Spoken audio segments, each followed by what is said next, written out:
All right, now, hello construction class. We've got our little mini houses, and when you guys took off for March break, you had poured your cement inside your frames and you had put these these tiny little nails in the top. First, what we're going to do is we're going to talk about what those nails do. This foundation is sitting on your footing. The footing is 10 feet down underground when you've got a basement style foundation, and we're going to treat this like a basement style foundation. So in your mind, just imagine this is an 8-foot tall wall and this is the basement. We won't be finishing the basement, of course, but it's got a footing that's 2 feet by 2 feet and is running the length of the wall and around the entire perimeter of the house. This foundation sits on the ground. Great. Comes up, it's all nice and square, nice and level. These are sticking out of the cement that you place inside before it's dry. In the cement, remember we talked about reinforcement, and we can use fiberglass, wire, like steel wire, steel mesh, or rebar.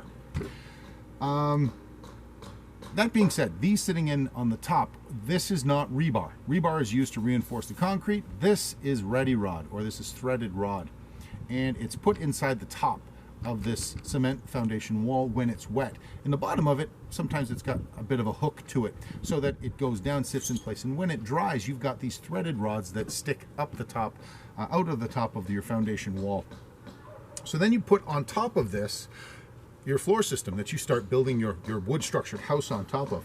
So you take something that, well, if this was a real world, this would be pressure treated wood. It would be pressure treated because moisture would rot away the wood over time, and pressure treated has chemical additives and it's put through a process to resist rot. And when you put wood right on top of cement, it's going to wick moisture up through the cement and into the wood. So you want to make sure that wood is not going to go anywhere. So what you do is you get these things. These are called sill plates or mud sills. What they'll do is they'll be as wide as the wall, or the spacing for everything. Those are the finer details that we can get onto later, but just for now, you take a mud sill that is made of pressure treated lumber. You put this on top of all these threaded rods, and what the guys or gals will do on the construction site, they will take this long piece of wood, like 2 by 12 or something like that. They'll place it on top, and then they'll go whack, whack, whack on every spot where there is one of those pieces of threaded rod penetrating up. What that does is it leaves a little indent on the back of that wood. So why do you ask? Would someone want to do that?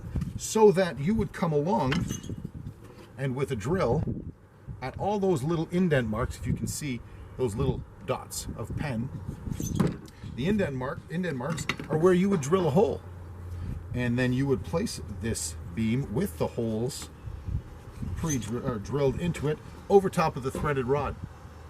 Now, on top of the threaded rod, you put a big washer and you put a bolt and secure this sill plate, or this sill plate, this mud sill, to your foundation.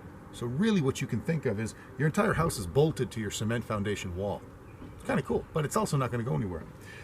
Taking a quick step back, you have to understand that this cement foundation wall has to be smooth. And there may be places along this wall that are not flat or flush. So what they'll do, several different things. They'll take thin pieces of wood, pressure treated of course, and they'll shim up the bottom of the wall. They will grind down high spots, or take some leveling compound and fill in low spots until it is as level as they can possibly make it. And then on goes your sill plate. Okay, so I've pre-cut all the sill plates for around here, so let me place those on really quick. And what we're going to use is hot glue to simulate the bolts. We're just going to put a shot of hot glue into every little spot where the nails protrude. It's a fancy word for stick through. Sticking through. There. And it'll give me a chance to chat and babble on for a bit while we wait. Okay. Don't worry, I'll edit this a bit later. I think there's a bit of a breeze. This will have a few minutes until it sets. There we go.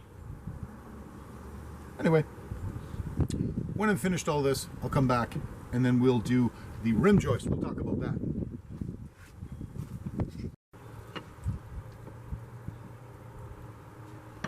All right, we've got that in place, and I managed to use a little bit of hot glue underneath to do a little bit of leveling. The other thing that you have to make sure of is whether or not this is square. So 90-degree, this is a square house, rectangular square house. You have to make sure that these four corners are as square as you can possibly make them. Because how they sit, sometimes it won't be. So there's a little bit of room for error at each step of the way, but if you check and see that your perimeter is not square, when you lay your rim joist, then you can make a small modification. Or you can put your rim joist in place like this, and if it's not sitting square, then you definitely need to shim that. Now it's wood on wood, so the rim joist is going to be, well, if it was me, I would definitely make it pressure treated because it's on the outside. But by this time in the construction process, it should be not coming into contact with water if your house is built correctly. So if this rim joist is not made of pressure treated wood, I don't think that that's going to be a big deal. But moving forward, what we have to do is we place a rim joist all the way around to define the perimeter of your entire house. Okay, and what will happen then, let's put a little bit of glue along the process. There. Let's start with, let's say, we'll go number 3. Nope.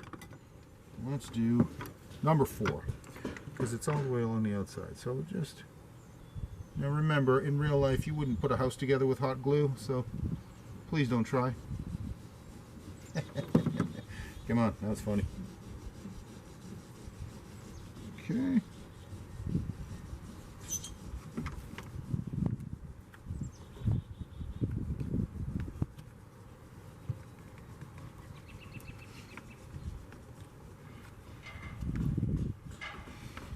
Okay. Fasten that together, then we put the one on the other side, which is the number 2.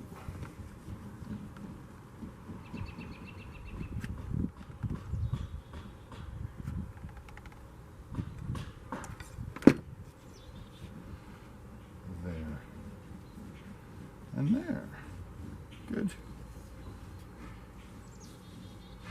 Good stuff. Now number 3. I'll do 3 and 4, come back to you in a sec.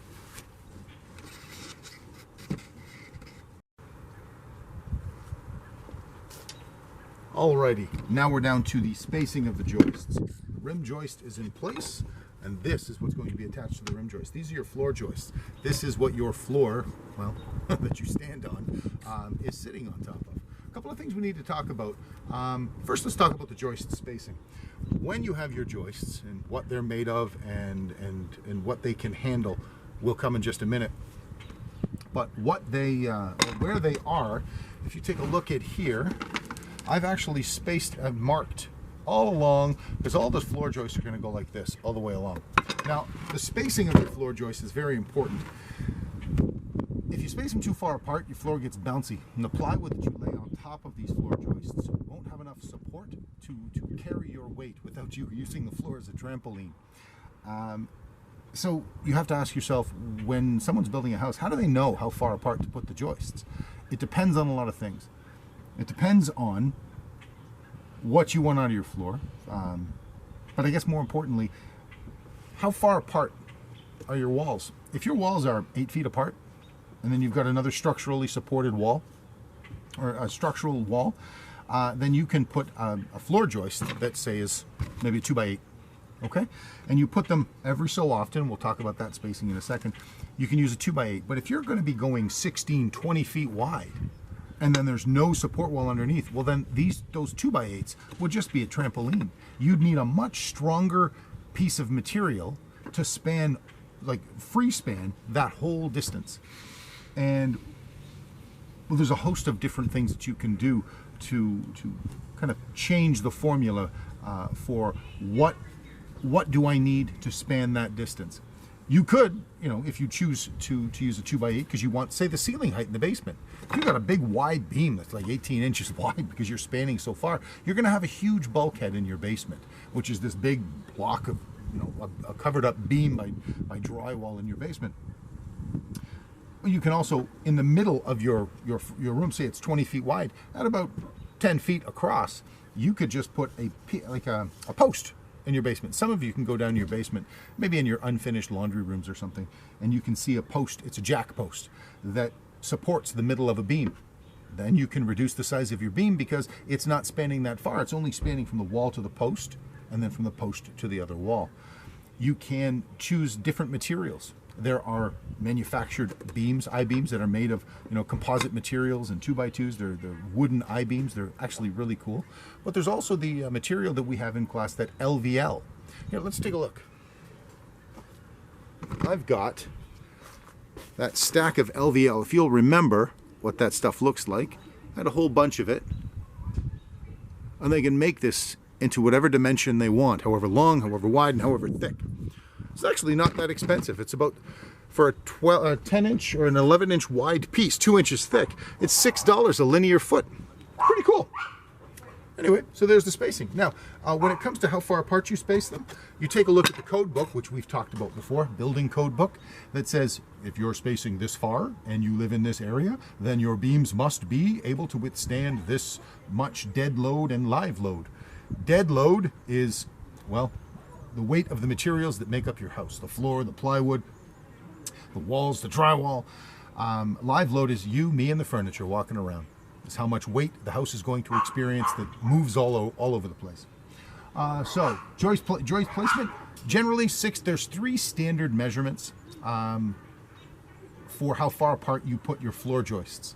And again, all the variables you can play with this number, but it goes from as little as 12 inches to 16 inches and as wide as 24. I wouldn't recommend 24 for flooring, but when you've got some serious beams, you can go 24 and get some big spaces in there. So I'm going to lay all these down inside and lay them in such a way to prepare to lay our plywood flooring. Now the joists and the flooring, the measurements, they have to coincide, and we'll talk about that in the next one. And here we go. We've got all of our floor joists in place. Now, there'll be a couple of attachments here to show you different types of materials you can make floor joists out of. Solid wood, different types of wood. In fact, the wood that goes into making your floor joists, the schedule that is in the building code will even tell you how far can you span with pines, with spruce, with Douglas fir. You can use different woods. Straight up woods have different properties, as we talked about a little bit before. You can use different woods, could be more expensive. So you've got to figure out, what am I going to need out of this wood? Am I going to need the floor joists down in the basement to be exposed? That would be an interesting look. Then maybe up the cost in your budget, or up the amount that you're putting towards the floor joists, so that you can have them on display downstairs. There's so many different factors that go into making, financial decisions and construction choices when you're building a house. Design is only one part of it. Sometimes accessibility. Sometimes you'll have to actually adjust the types of materials that go into building your home based on the weather that's taking place when you're building your house, or you wait to build your house. So it's there's so many different factors. It's constant decision making in the construction industry, modifications and adjustments and tinkering and all that stuff. So what we've got going on right here is the completed subfloor, almost the completed subfloor. What we have to go on now is the plywood flooring. So I'm going to make that the next video. All right, now we're on to the flooring section. Here's the plywood that we're going to use. I've cut to 4 inches by 8 inches. My spacing of my joists on my little model here are 1 inch apart on centers, which is an important notation. Like we said before, 16-inch on centers is the most common of the three spacings: the 12, the 16, and the 24. 16 is pretty standard, and there's a very important reason for all of that spacing. Those numbers correspond to measurements throughout a host of different building materials. Specifically things that come in sheets of 4 feet by 8 feet. You can evenly divide 16 into 48 inches and 96 inches.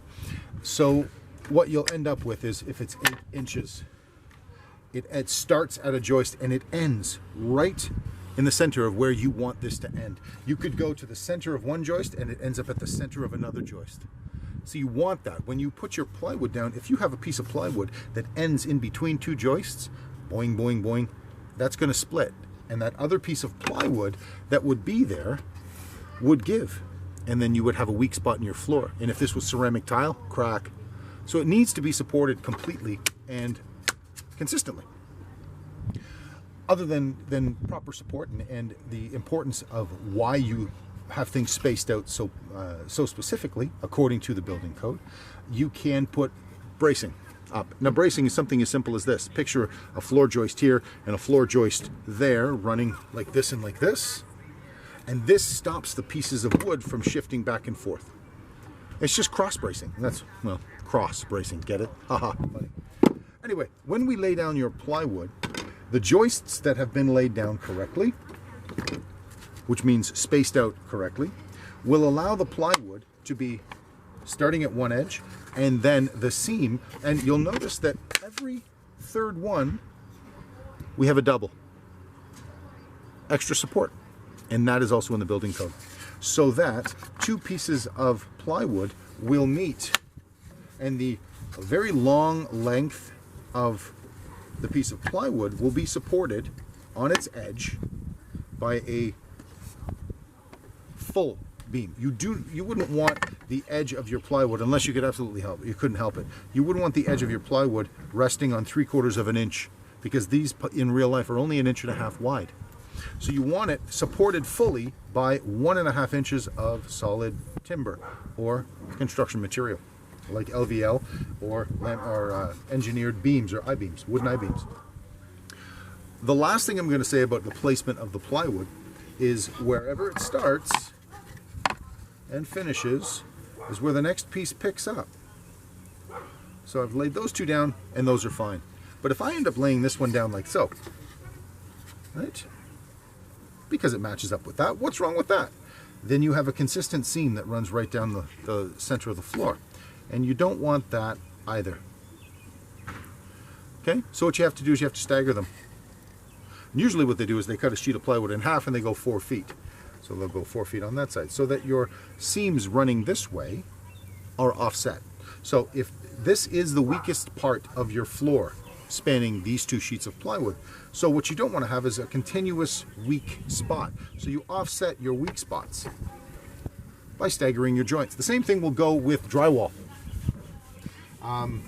as much as possible, but mostly for floor, because you'll be standing on that.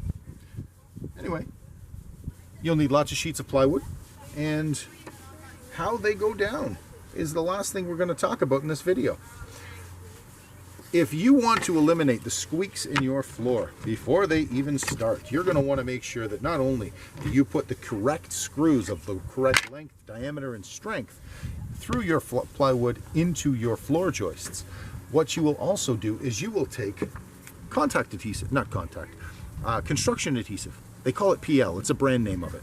You run a bead of PL along every single joist, and then you lay your plywood down. What that does is it stops the plywood and the wood from squeaking together, because any gap that exists between plywood floor and the joists upon which it lays is what causes squeaks when you walk on it. It's the wood literally rubbing together. It's as simple as that.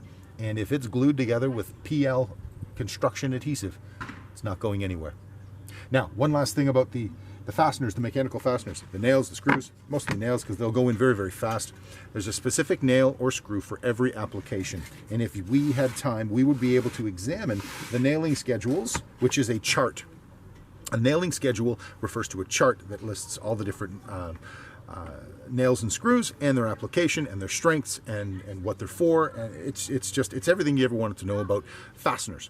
So when you have this type of plywood of this thickness, by the way, the thickness of the floor is also found in the building code, telling you what type of material it's made of and how thick it is for what type of application. Like for a floor, I'm going to guess it's 3/4 inch flooring. So we could look up the thickness of the type of plywood based on the composition of the plywood. We could look up what these are, what they're going to be made of, how far we'd be allowed to span without a center post, any additional support, what we could use in its place. The nailing and the nails with the screws, they have their own chart as well. Even the PL would be found in there.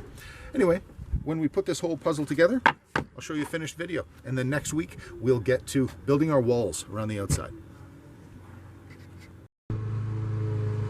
Alrighty,